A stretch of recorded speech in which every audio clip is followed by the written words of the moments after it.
Oh yeah. And it's interesting that we tie this back to money too, because, I say this a lot, and if someone's listening to my show, which, I don't know if anyone's listening weekly, right? But this is starting to become repetitive, is the money is, it's just a tool, right? So at the end of the day, that's why I say the why is so important.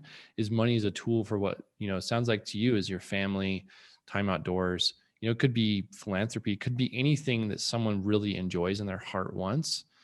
That is way more powerful of a roadmap than I want $1 million.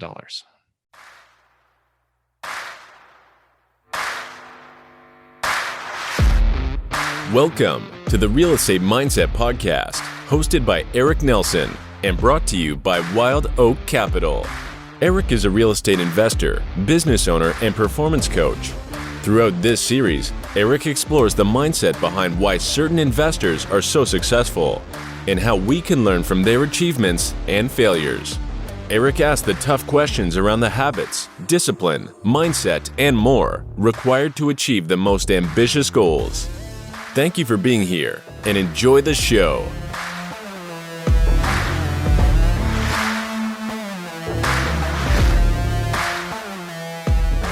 Hey, everybody. Welcome to the Real Estate Mindset Podcast. This is your host, Eric Nelson.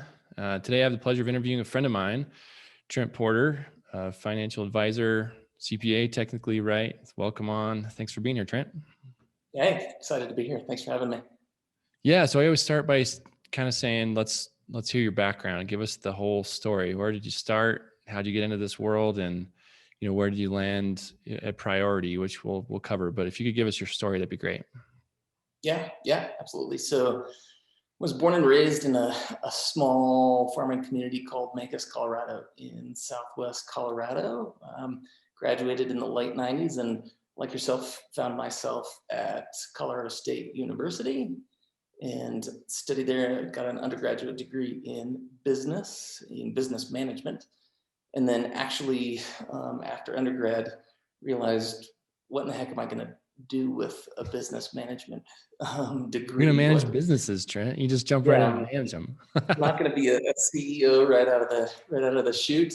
And so actually got my real estate license. So kind of after doing, substitute teaching for a couple months, just saw an ad in the paper actually moved back to Durango, Colorado, just outside of Mancos. And then saw an ad in the paper for, make a gazillion dollars selling real estate. We'll pay for you to get your license.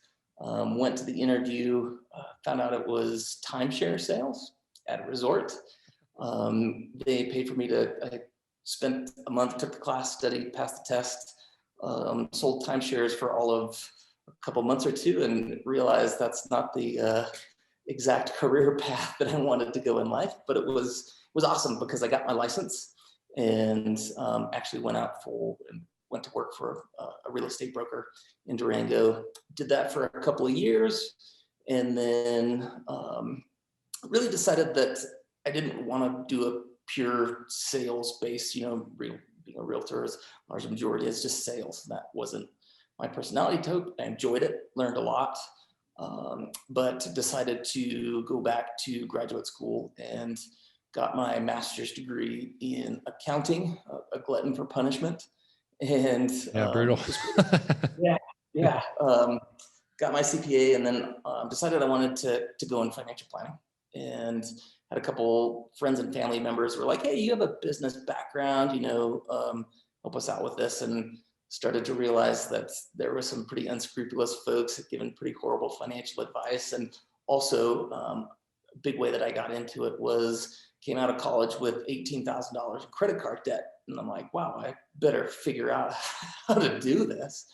So got interested in financial planning that route. So went to graduate school and then went out to work on my own. I didn't want to be selling products like typical financial advisors, large majority of advisors out there get commissions and are product based. And so I wanted to be wanted to be more on the technical side, didn't want to be selling things. And so hung my own shingle, did hourly advice where folks would just, pay me and they'd still kind of look at me like, you're how old and you want to charge me how much an hour? And so I was, just still late 20s at that point. So went to work for a wealth management firm in Denver, got lured away by a steady paycheck after running my own firm for a couple of years. Worked there in Cherry Creek, was a great experience. Worked for a really bright advisor, learned a ton there, but was super frustrated by my inability to help out people in my age group and in my demographic, and had a $1 million minimum investment at that firm before they'd let you in the door, and charging $250 an hour.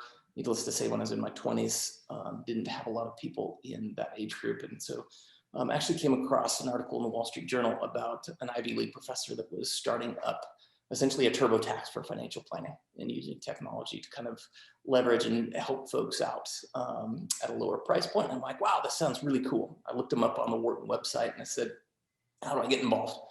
And one thing led to the next, and ended up being like their 5th hire or something. They were just right out of the gates. And it was super cool experience. I worked there for 2 years. Got to really see inner workings of a startup, which was awesome. What was not awesome was the 80-hour work weeks that go along with working at a startup. And I wasn't doing a lot of work actually advising clients. And so it was a great opportunity because we sold the company and had a little bit of ownership. And so was able to start back up and started my own firm.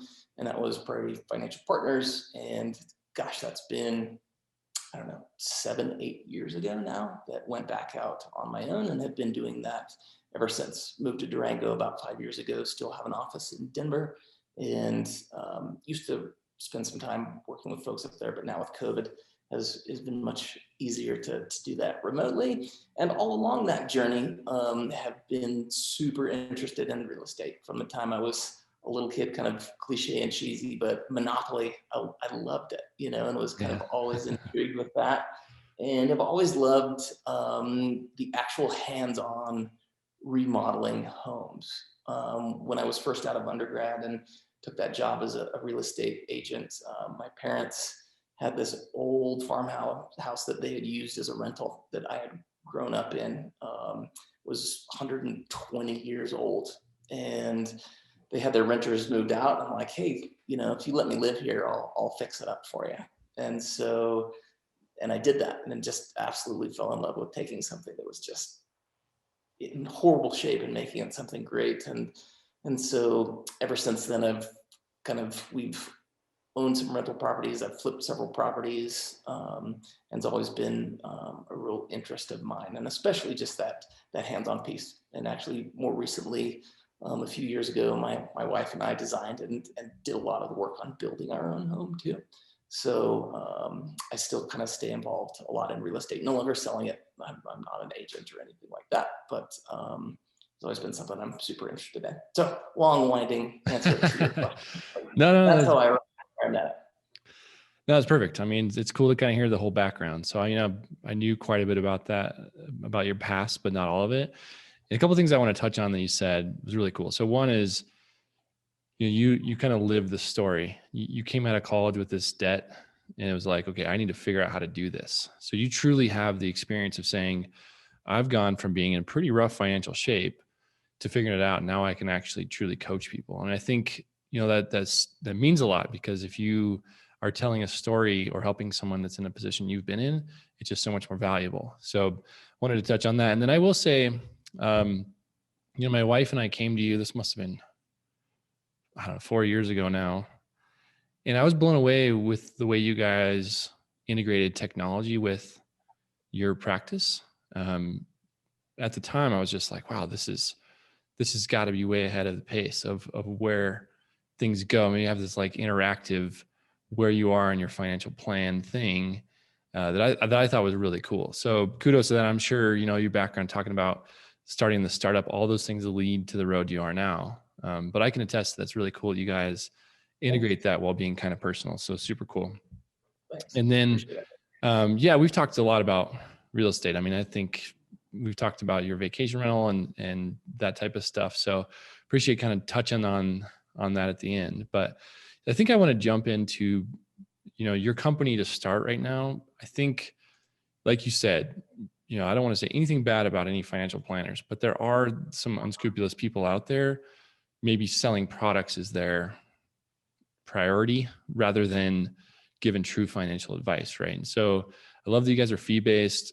Can you kind of touch on how that's received? I mean, is that something that's like pretty rare? I mean, I just don't understand the business well enough. I mean, can you kind of talk about that a little bit? Yeah, absolutely. So I don't know the exact numbers on it, but the large majority of folks out there work for an insurance company or a large Wall Street firm of some sort, and they're paid a variety of ways. They charge folks, upfront, but also when they sell a mutual fund or recommend a whole life policy or whatever that might be, they end up getting a piece of that and money comes back to them. So I know plenty of advisors that are paid that way. It doesn't make them bad people. Some of them are super smart and it works out really well for their clients. But it's really hard to not stay a little bit impartial, or in other words, it helps to eliminate a lot of the conflict of interest when you're not paid based on a product sale. So it's more advice based. And really what that leads to, there's all sorts of kind of verbiage around it. Really, fiduciary is kind of this legal term where you're required to put your client's best interest in front of your own. And what's amazing is that's not the case for everyone. People are like, wait, my advisor is not legally required to put their, my interest ahead of theirs. And it's no, they work for a company and they're required to do what's best for their client and only do something that's suitable and not egregious for you. And so we think that that's super important. And one thing that it really leads to is focusing just on what pays them, whether it's an insurance product or investments. They don't want to talk about, all of these other things, whether it's, paying off debt or investing in real estate, and real estate's something that's really neglected because they don't look at the comprehensive entire picture and how that fits into somebody's financial plan. So if you go into a lot of these advisors that are, the name that you see on TV or in the advertising and say, hey, how does rental property fit into my full picture? They're not going to know, and they're not going to, really have any input there, or might try to steer you away from that. Not that being fee only means we're free of conflict. Everybody has their conflicts, and there's issues there as well. But, I think the big thing to ask for folks when they're looking for a financial advisor is ask how the advisor is paid. Do they get money from third parties? And how exactly is that billed? And that will tell you a lot about the person that you're working with. Well, you basically kind of made this transition for me. So I think the where I'm going to kind of head is a little bit more of the meat and potatoes of the questions I really want to ask, because I have my personal opinion. This is a real estate show. I love it, know it, understand it. And that's the exact opposite for stocks. Anything basically in the market, I don't understand. So I don't personally invest in it.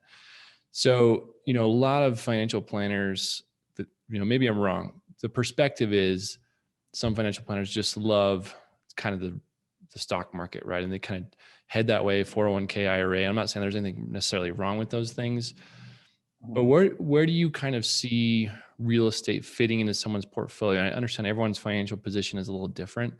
Let's say a pretty standard middle-class America person who has some savings, almost headed towards retirement, perhaps. What is your perspective on real estate versus stocks, just for the average person?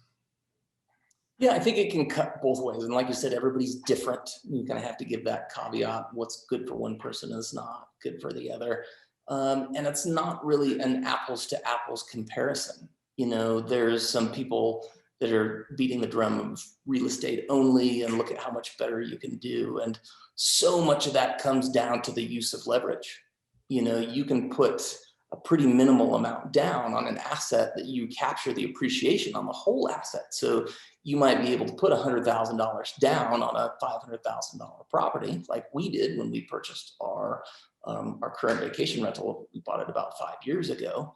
That $100,000 into it, if you look at the value of the property now, the ROI on those dollars in is incredible. Way better than if I would have put the $100,000 into the market. But if you would look at, if I was able to put $100,000 into the market and get $500,000 worth of stocks and be able to leverage it like that, I probably would have done better doing that. And so that leverage is really a good tool in terms of real estate. You can do a lot more with less, but it's a double-edged sword. You can also, the only thing that's worse than losing all of your money is losing more than all of your money. Yeah. Okay. You put $100,000 into a $500,000 property, like we saw in 08, that falls to $300,000. You just lost negative $100,000. And so there are some advantages to both. And I think that's a big difference between that. And I think ultimately it's just understanding what you're investing in. And I think that's a big appeal to real estate. And that's something that people can really get their head around. And there's a clear understanding of, I own this, the person that's in there pays me rent. After my expenses, I keep what's left over. And then when it appreciates, I sell it and I get the profit. And there's really not that clear of an understanding around stocks. People see it as this casino in the sky that you kind of throw your money into, and maybe it does well, maybe it doesn't. I love using the metaphor between real estate investing and equities, where you own a portion of that company instead of a portion of a property. It's just like if you went in with several people and bought a rental property, you own that, you're entitled to the percentage of the revenue, that the profits that it generates, just like you're entitled to the percentage of the earnings that a company generates. And then when you sell it, you're entitled to whatever profit above and beyond what you paid for that share in that company. So you're absolutely right. I think that there's a big disconnect, and people really need to educate themselves on what it is they're investing in. You need to know kind of that understanding. And that's one thing about real estate, is it's easier to understand that. But I think it's just important, back to your original question, where does it fit in? It's a diversified piece.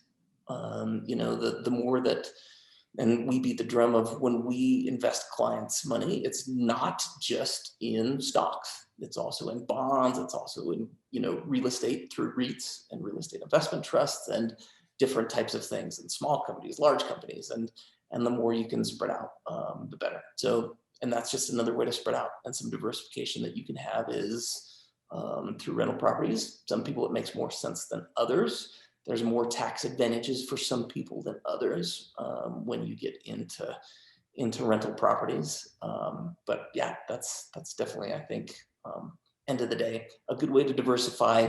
Ability to use leverage, which can be a good thing and can also be a bad thing.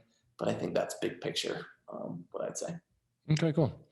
And then let's dive into your own personal portfolio, if you don't mind. I know you guys own some real estate, a vacation rental. Can you kind of give us the background of that, and then how you got those and what the thinking was behind that? Yeah. I don't know how much nitty gritty that you'd like, but as nitty gritty as you're comfortable saying. Yeah, no problem at all. So when I started we sold the startup. I lived in Denver at the time with my fiance. And once I got out of the startup, I was, like I said, 80 hours a week. I was so tired of being behind a screen all day. And I was like, I just have to do something with my hands, and had been itching for a project. And so that was in 2009, maybe. And that was on the heels of 2008. So we bought a home in Park Hill, which I don't know how familiar you are with Denver. It's definitely a nicer area. It's a great little part of town, and bought a great 1940s brick home there and paid $220,000 for it. Oh my gosh, that house is worth 5 times Oh, now. And so I took 6 months, was, super outdated. And I took 6 months and totally renovated it top to bottom. I did the landscaping, everything other than the electrical work, you name it. I did it. New kitchen, did the painting, and that's all I did for 6 months straight. And then real estate started to pick back up around that time. We had owned the home for 18 months. We knew we wanted to relocate to Durango. And we sold it for $370,000. And, I put about $20,000 into fixing it up. And I remember telling my wife, being like, there's no way the real estate market continue to be this crazy. I know people are saying that now too, but I was just like, we made $150,000 in 18 months. There's no way that it can take off like this. And so And in hindsight, I've learned that timing the real estate market is effective as trying to time the stock market. You just can't do it. But it worked out well because we were able to take the profits from that. And then we knew we were moving to Durango. And so we purchased a home that's a block off of Main Street, right in downtown Durango. And it had been an attorney had used it for 30 plus years, had not been updated. And I think it was built in 1878, 1880, something like that. So really cool old home, needed a lot of work. He had turned the upstairs into an apartment and had been living up there, and then was using the main level as his law office. And so we bought that home, got it for $540,000, and that was, gosh, that was five, six years ago. I used my office downstairs, and so started doing my financial planning business out of there, and continuing to commute back and forth to Denver, and then renovated the upstairs unit and turned that into a vacation rental. And was really interesting because kind of the regulatory environment in Durango is that it's very difficult to get a permit to have a short-term vacation rental. But because it was zoned commercially, we were able to bypass those caps and those limits. And so decided to do an Airbnb unit in the upstairs. And then also we're able to live in the unit downstairs. And then that was so profitable to do that short-term vacation rental.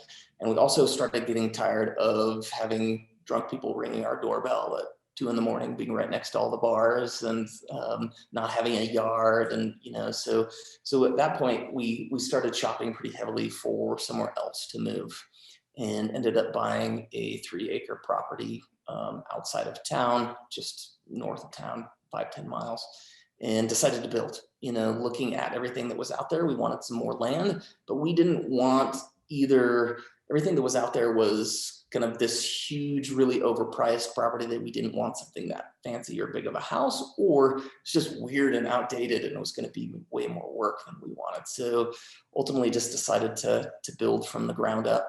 And so that's what we did. We bought that 3 acres, and had a friend that I went to high school with that lives in the area that built essentially the shell, and they did the exterior of the house, and we did all of the interior remodel work, or not remodel, I guess, all the interior furnishings. All the model work. What is it called? I mean, right, exactly, not remodel. Exactly right. And so, which was a really interesting experience.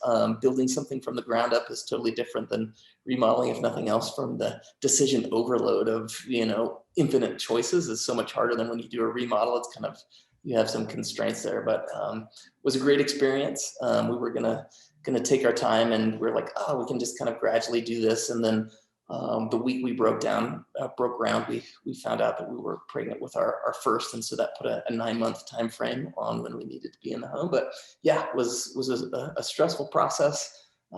Finished that 3 years ago, so finished like a month before our first child was born. And then when we moved out of there, we're like, wow, we should do another vacation rental unit and see if the city would give us a license to essentially turn it into an over-under duplex. And they did that, and we got the license, and permitting process was super painful, but and then renovated the downstairs and structured it so it could be another short-term rental as well. So we've been doing that now for the last 3 years, having multiple units, and it's been a great experience. Short-term vacation rentals, much more profitable than we did have it for a short time as a long-term unit, and way more profitable to have a short-term, but it's a lot more involved. And so it's been a learning process on how to make that more efficient. We've learned a lot of kind of technology tools, and when we first started it, we cleaned it, we handled the reservations, and we did everything, and quickly learned that was not in our wheelhouse. It's so much work. And then most recently, actually hired my niece, lives here in town, and she's been able to help out with the property management. So it's been awesome over the last year, not having to get phone calls at 10 o'clock at night asking where the blow dryer is and that kind of stuff. So real estate wise, yeah, we own that vacation rental units, and then our primary residence. and have always, we kind of keep our eye out for, other properties and potential or opportunities to get into something else. But frankly, the market has just made it so it's not appealing. I don't have any desire to be an absentee landlord and manage something from afar. And I want something that I can kind of hands-on work on myself. And the numbers just don't shake out for what's out there. And I think that's getting further out of reach than closer as of lately, but that's where we're at. Yeah, no, I appreciate you being so, open and honest about your stuff. So a couple small town notes, listeners know that I do engineering. And so Trent and I actually met because I designed a septic. So we'll just cross our fingers that one's still working. Yeah, so I remember that story, and then we have similar age kids. So it's kind of fun to watch, talk to each other about being fathers and all that stuff. And then, again, on a personal note, so I do planning as well. The city process is just a nightmare. So kudos to get through that thing. It can be tough. And then, yeah, we've actually been on the vacation rental list for years. It's just such a hot ticket item here in where we live. So it's really cool that you were able to kind of locate and find a property to do that. So, I like the vacation rental model a lot. And if you guys are doing it on your own, that's super profitable. The one thing I will say is so Durango's a lot like, some markets out there like California or New York, where, like you're saying, to buy a property and try and do a long-term rental, the numbers just don't work. And so my wife and I, we invest out of state for that reason. And so we like to look outside of this market because exactly what you're saying is the numbers just don't quite pan out. But I totally understand. I mean, it's important also that you say, I want to be a hands-on landlord. I want to see it, all that stuff. So to each their own, of course. But again, thanks for being so open about your personal story. That's pretty awesome.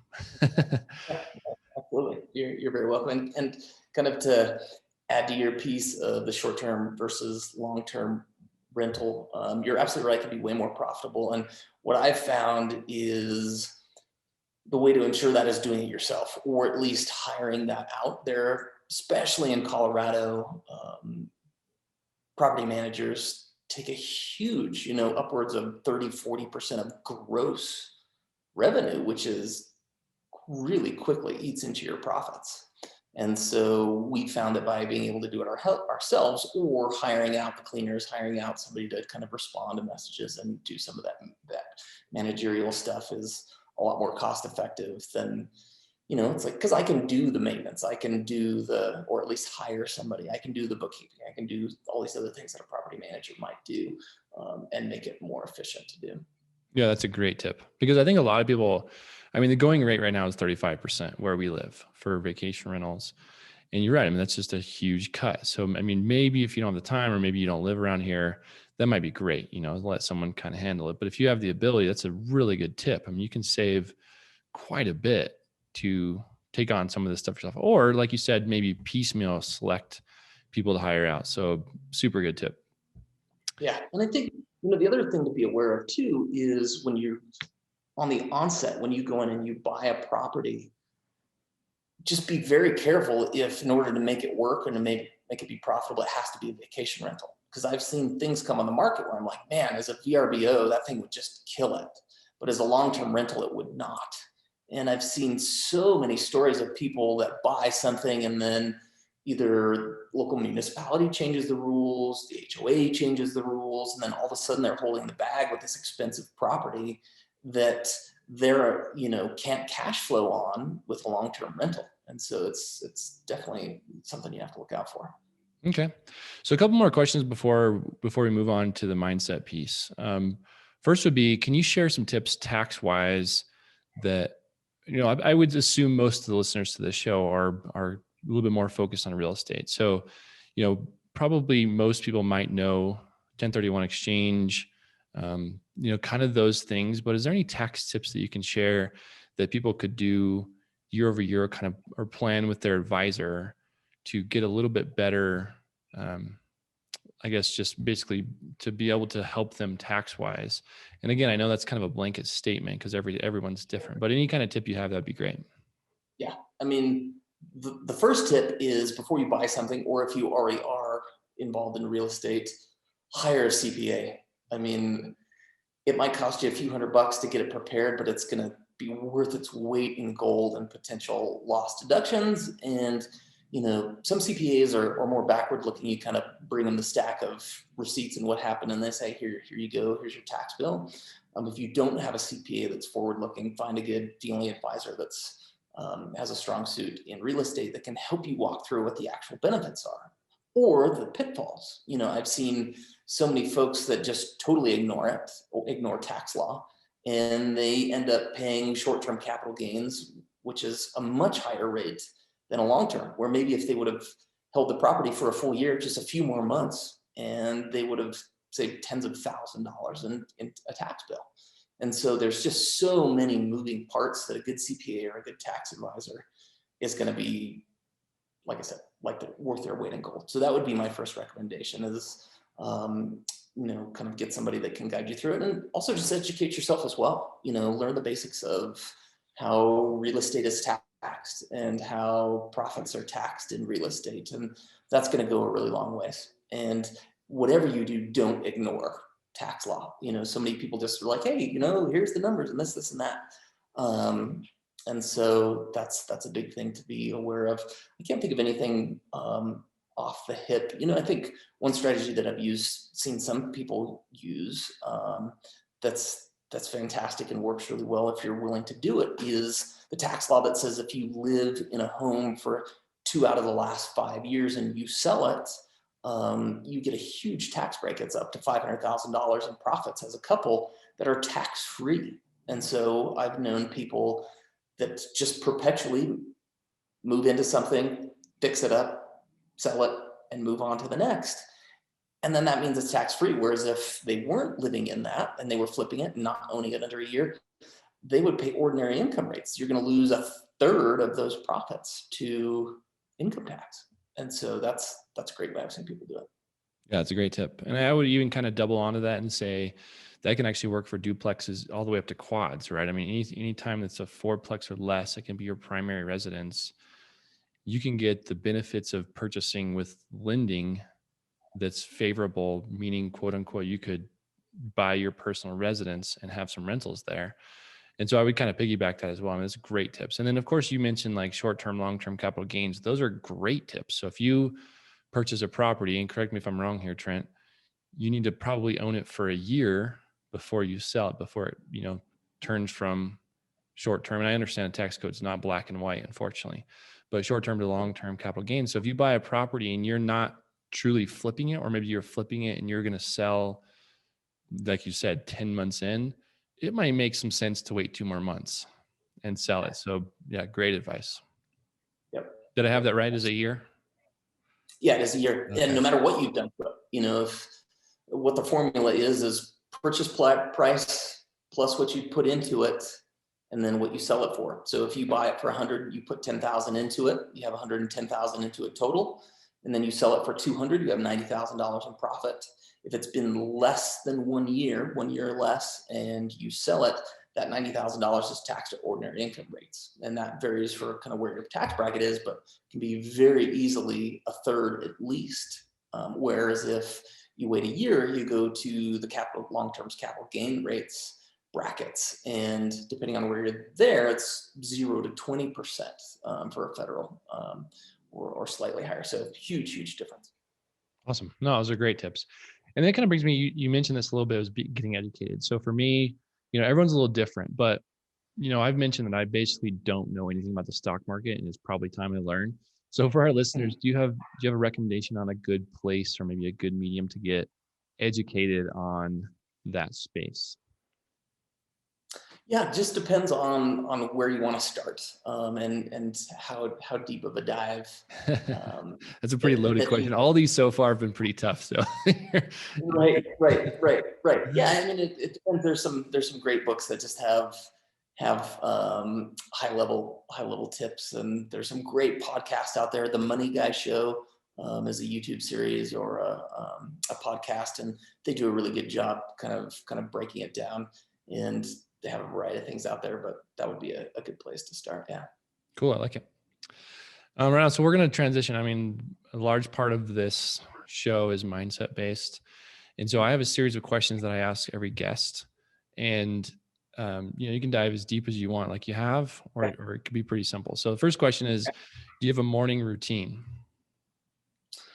I do. So every weekday morning anyways, wake up at 5:30 and do meditation, and then some sort of exercise, whether that's spin bike. Lately it's been TRX because I haven't had a gym to actually go into. So spin bike, TRX, or yoga, and kind of mix up those three, and then have pretty much the same smoothie for breakfast every morning, and then wake my kids up and let the craziness begin from there. That's the best way to describe parenting.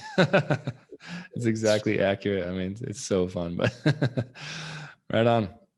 Yeah, that's that question, because everyone has a different routine, but it's kind of what works for them. And I think what's really funny is the last guest I had on, he's a military guy, and he does meditation, but he's like, I can't call it meditation. So he was like, I sit in silence, but it was just a hilarious way of him to say meditation. He's like, it helps me so much.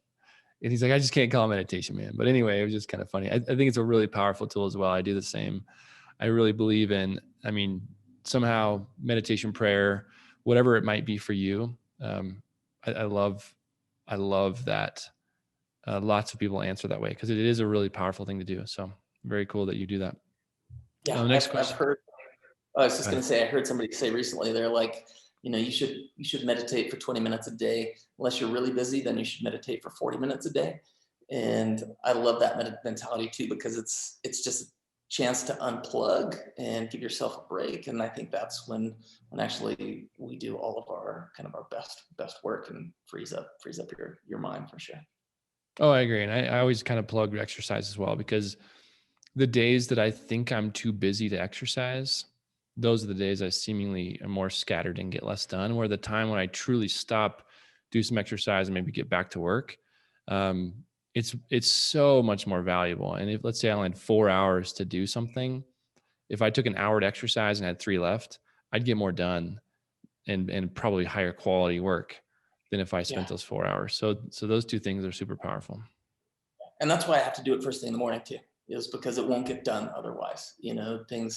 Things creep in, and I always use the metaphor of, it's like air in your shocks. I know you're a big mountain biker, and just being well rested and good nutrition and exercise, it just lets you absorb those bumps in the road throughout the day, and those curves that life kind of throws at you. If you're well rested and kind of in a little better shape than low on sleep, and been eating like garbage and had Red Bulls all day, it's just a totally different story on how you react to when things pop up. Well, if you're doing the Red Bull thing, the key is just to stack them on, right? So if you have a Red Bull and then you feel the crash, just have another one or two. That's really we shouldn't knock Red Bull. My brother makes a lot of his income from that company, but I'm just kidding. No, but I totally agree. No, they're super powerful. It's interesting that you kind of selected those two things. But all right, cool. So the next question is, what books are you reading, or what books can you recommend? Oh gosh, I am an avid reader. It's been a lot less now that I've had little ones in the picture, but some of the books that I've really enjoyed lately were Essentialism, is I believe the title of it, and then Extreme Ownership is another that I've just started reading. I don't know if you're familiar with Jocko Willink, I believe is his name, and that's been a fantastic book as well. He's a Navy SEAL, right? Is that the right? Am I thinking of the right book? Yeah. I think I heard him on a podcast, and my brother recommended that book to me. So awesome recommendation. I'll have to put that to the list for sure. Yeah. And Essentialism is the other, and that's and the other is, I don't know how you feel about expletives on your show, but go for it. Is the other that I've read. And what was it? I'm sorry. It's called Unfuck Yourself. Oh yeah. I was surprised at how great of a book it was. Yeah, there's another one that I guess it's like a trend, right? To just throw some some cuss words in your book title and you get sales. Right. But Right. Totally. yeah, I've mentioned this one a few times, is you're a badass at making money. Jen I hope Sincera. that. Oh, it's actually excellent. I mean, it actually has a big piece of coaching, which brings me to my next question. But I enjoyed it a lot. I mean, I thought she had some powerful tips in there. And I think, when I see those book titles, I roll my eyes a little bit, but then, when it's a high quality book, it is what it is, right? Who cares what the title is, as long as it's giving you good information. Right. Cool. So that is my next question is, have you ever had a coach or a mentor, and was it kind of worth your time or investment?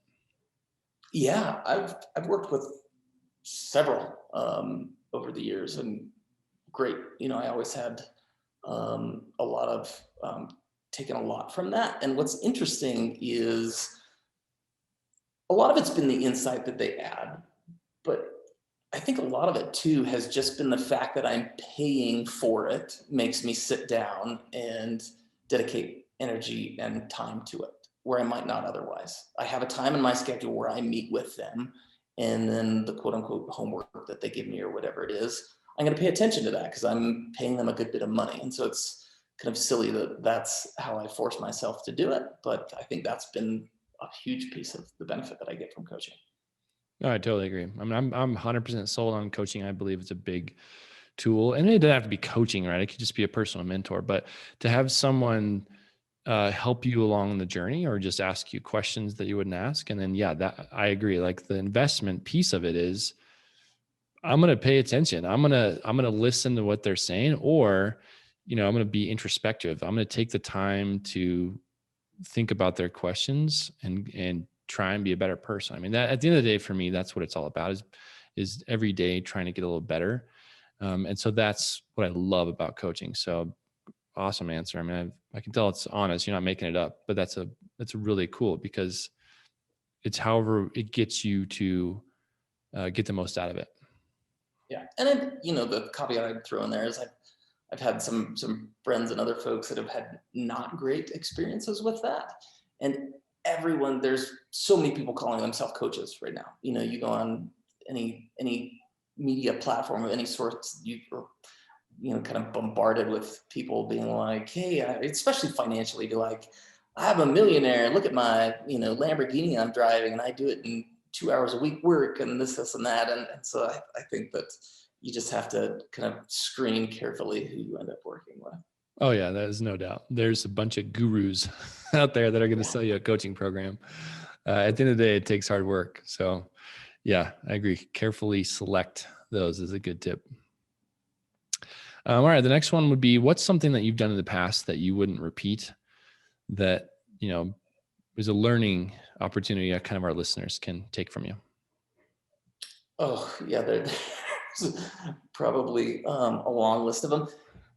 There's been a long list that I weren't fantastic, but I'm glad that I all did. I think that those things I kind of take the, build it to break it approach, where if you're not kind of failing at things, you're not trying to expand your horizons enough. And that means that you're probably having too safe of approach. So none of them, in terms of something that I wouldn't do again. There's certainly been lots of regrets. Most of them stem around not having enough confidence to do something that I should have. I think I look back on when I first started my business, and even the amount I charged or whatever it was, and kind of that inferiority complex. The imposter syndrome, I don't know if you've heard about that, is such a real thing where, even after I've been doing financial planning for over a decade, I'm like, oh man, these people are going to figure out that I don't know what I'm talking about. It's just, it's just, I think that's where so much of it comes from. But yeah, there's plenty. Hindsight's always 20/20 of things that you could do differently. But I've been super fortunate, and the honest thing is that so much of my good fortune has been just that. It's been luck. Part of it's showing up, and part of it's being in the position to be able to get lucky. And I think that you can't just sit on the couch and expect things to come to you. But at the same time, you can put in all the hard work in the world and not have the cards fall your way. And I've been pretty fortunate to have that happen. Oh, I appreciate your honesty, and it's totally true. I mean, there is some luck, right, in some what we'll call financial success. So we'll actually come back to a little bit. So I'm going to hold off on that comment. But what's the so the next question would be, what's a mindset tip that you can give someone? I usually ask, like, starting out, someone who's maybe new to whatever they're doing. What's a mindset tip that you can share with our listeners to help them out? Yeah, I mean, I think the biggest key for me is don't follow the status quo. I think, and that's kind of my personality type too, is I've never wanted to work for someone. That's always been a huge passion of mine, but it just kind of makes me die on the inside to see people that just show up to jobs that they do because that's what they think that they should do. And they don't kind of think outside of that box of what else is possible. And so I think begin with the end in mind is ultimately the advice that I'd give for those people. For anybody in any situation, whether it's new or whether it's our clients that we kind of work with in financial planning, is start with where you want to go and work backwards. You know, it's in Alice in Wonderland when she falls down the rabbit hole. The questions they ask her where you want to go, and she's like, "Well, I don't know." And the quote I love from that is, "Well, if you don't know where you're going, any road will get you there." And so start in the end, work backwards and decide what you want to accomplish and kind of envision what that optimal lifestyle is. And then how are you going to get there? And then once you do that and you have that in mind, be flexible because it's going to change, and don't hold on to that too tightly. One of my favorite quotes is, don't hang on to a mistake because you've spent a long time making it. And so, you know, you have to also be able to adjust and adapt, but have an end goal in mind. Oh, that's such a good tip. I believe wholeheartedly in that. I mean, the last year, my wife and I have focused pretty heavily on not only the end in mind, but the why. It's like, you know, we're going to be 10, 15 years from now. And I'd add on to that is why do you want to be there? You know, why are you saying you want to be at a certain goal, right? And then those things, exactly it. That's such a good tip, is work backwards. Is, well, if you want to be there in 10 years, where do you need to be in 5? Where do you need to be in 2, 1? And then, okay, where do you need to be next week? What are the steps to get there? And that's an incredible tool. And the thing is, I would say, maybe I'm wrong, I was never taught that. And it's something that I've kind of had to learn, is like, that's why this is such a cool tip, is there's lots of people who've never heard that before. And to just sit down and talk to your friends, spouse, you know, wherever you might be, and say, where am I going and how do I need to get there? And kind of set a little roadmap. I fought it because I don't like planning very much, when in reality, the planning can lead to more freedom, you know? So, you know, I think that's such a cool tip. So absolutely appreciate you sharing that. I love the quote, a plan without a goal is a wish. Excuse me, a goal without a plan is a wish. And it's so true. You kind of have to know the kind of steps you want to use to get there. But I also think that there's power in not even figuring out the roadmap of how you get there. You know, just kind of saying, hey, I know what this looks like, and it's amazing how it starts to pop up. I always give the kind of the illustration or kind of the metaphor of when you're shopping for a car. Lately, we've been looking, you know, my wife and I have been thinking about getting a plug-in. When you think about that model of car, all of a sudden you see them everywhere, and you're like, I had never even noticed this car once before. And I think that where you end up in life is kind of like that too. If you're like, hey, this is the life I want, when you see kind of that route unfolding, you're going to just recognize it, which feeling, you know, I think that sounds kind of woo-woo magical, but I think there's a lot of truth to that.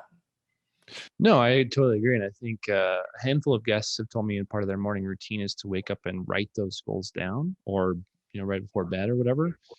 And it is kind of like that. It's kind of like rah, rah, but it gets it in your head and you say, well, this is where I want to be. And you start working towards it. You know, I would think it's incredibly, you know, it's like it's subconscious almost when you like kind of start thinking about it, maybe in your spare time even. So yeah, I agree. Yeah. Yeah. And you make a great point on having the why. and I see this so much in financial planning, is people focus too much on the measure, and so much that's just the dollars. And it's amazing when we start working with clients, we ask a lot of them, how much money would it take for you to feel secure? And almost across the board, that number is double what they have at the moment. So if it's a client that comes in that has $5 million, it's 10 million before they would feel comfortable. If they have $1 million, it's 2 million. And so the problem with it just becoming the measure instead of the why is that's this perpetual treadmill that you kind of keep reaching for more. But if it's the why of, for me, it's, I want to spend time with family and I want to spend time outdoors. And then it's like, how do I build around that? It's not, I want to have $2 million and $60,000 in residual income. Then when you've got, when you get there, instead of it just kind of being this treadmill. Oh yeah. And it's interesting that we tie this back to money too, because, I say this a lot, and it is, if someone's listening to my show, which, I don't know if anyone's listening weekly, right? But this is starting to become repetitive, is the money it's just a tool, right? So at the end of the day, that's why I say the why is so important, is money is a tool for what, it sounds like to you is your family, time outdoors, it could be philanthropy, it could be anything that someone really enjoys and their heart wants. That is way more powerful of a roadmap than I want $1 million. Because let's just say that you achieve that goal. That's, you're going to want $2 million, just like you said. So money in and of itself is a horrible goal. Money is a fantastic tool, but and we've seen, and I've seen as an advisor, once you meet that goal, if it's purely monetary, just a number, so many people, when they hit it, it's totally empty when they achieve that. And it's just on to the next. So definitely something to be aware of. Awesome. So, it's funny. I don't have Twitter, but on the show notes for this show, there's always like tweetables. And that one you just said is like the most tweetable thing of all time, is money in and of itself is a horrible goal. I mean, I think that's such a powerful quote. So Trent Porter, quote of the year. Thank you. Cool. So the reason I held on pause for the last comment is because these next two questions kind of go hand in hand. But the question is, what is your definition of success? Yeah, my definition of success is, like I kind of alluded to, is time with loved ones. And it's also, I think, maybe stealing it from Tony Robbins or something like that, is ability to do what you want when you want it and with who you want. And to me, it's freedom. And so that's why I don't want to work for a boss. And that's why I want to build a life where I don't want to retire early. I love working, but just the independence to be able to, my wife and I traveled to India for 3 weeks. We've, done all these things and have the flexibility to do that. That's success. And, I think real estate, to tie it back into what you're doing, can be an amazing tool in doing that and kind of giving people independence to create that. But it can also, like I said before, be a double-edged sword. I've seen, I don't know if do you know the Latin root of the word mortgage? No, but I'm scared to hear it. It literally means death pledge. And debt can be such a good tool, but man, it can be an anchor, and it can be the very opposite of freedom if you're not careful with it. Yeah, I mean, it's a really good tip. So I think it's super valuable to talk about the reality of things too. So I have a friend, and we have cocktails and we argue about leverage, because everyone has a different view. But I think that there is this tipping point where it starts to become pretty dangerous. If you're over leveraged on multiple properties and the market takes a hit, yes, you might be okay with some renters, but it becomes a pretty dangerous situation. So, everyone has their risk tolerance, but at the end of the day, it's always valuable to say there is a risk in investing in anything. And when you're leveraging, like you're describing, it can be even more risky. So, everyone likes to talk about the pros, you're going to get rich doing this, blah, blah, blah.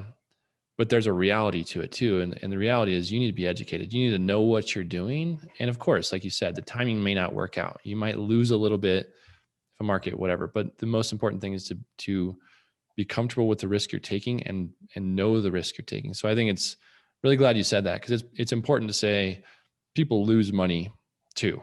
And it's pretty easy to lose money when you're leveraged if you don't know what you're doing. So great point. You don't hear those stories. You don't see those stories on Facebook. You just see or people don't tell those stories at the cocktail parties of, oh man, I lost my shirt in '08, and they just say, oh, I made so much money on this flip and this and that. So it's something to be aware of for sure. Yeah, maybe we should start an HGTV show. I lost my shirt. Yeah, totally.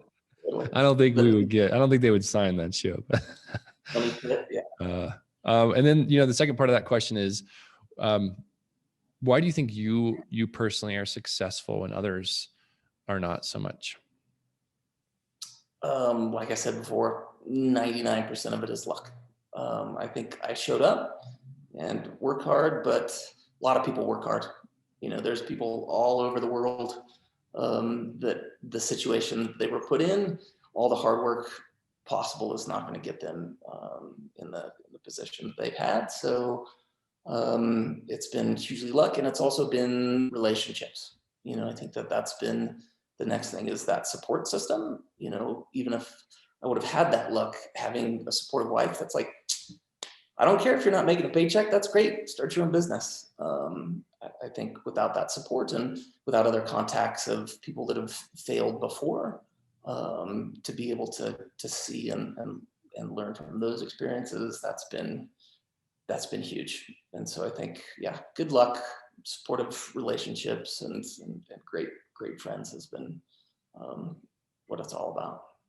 Yeah, I completely agree. That there's a handful of things. So first of all, I think you're being a little too modest. Obviously there's a ton of work, a ton of energy put into where you are. So, I got to say, it's not just luck. Of course, you have a ton of time, energy, money invested in education, all those things. But there is that element. Being born where we're born, I've touched on this before. You kind of get the luck of the draw, and instead of feeling guilty about it, use it as a tool and help others, and recognize that, yeah, it is kind of luck, right? And you can use that tool to propel you forward. It's just like another tool, having been born into whatever you're born in. And then it's important that you mention relationships, because I think it's so true. The people you surround yourself with that support you is incredibly powerful. And so my wife's the same way. She's supportive, way supportive when I do some crazy stuff, like a podcast when I have no idea what I'm doing. She was like, yeah, you get after it. And so anyway, I think it's a combination of the two. So I really appreciate what you're saying. There's a lot of luck involved, but it's also a lot of work. So don't sell yourself totally short. if I would have sat on the couch all day and played video games, even with all the privilege that I had and all the luck, if I wouldn't have put myself in that position, it wouldn't have happened. So I think it's doing both, and I think it's an obligation and kind of an insult to the people that aren't put in those positions of privilege for us to not, do the best we can with it, and squander those opportunities away. Oh, totally agree. That's so powerful. So that's a very cool way to end. That's the final question. So Trent, really appreciate your time. This has been an outstanding show. Really loved your knowledge and input, and thanks for being so honest throughout the show. I'm sure listeners are going to get a ton out of it as well. So the last and final question is, how can our listeners get in touch with you, and how can they find Priority Financial Partners? Yeah, so just plug us into Google, Priority Financial Partners, or priorityfp.com, and look us up from there. Sounds good. And social media and stuff, is it all there?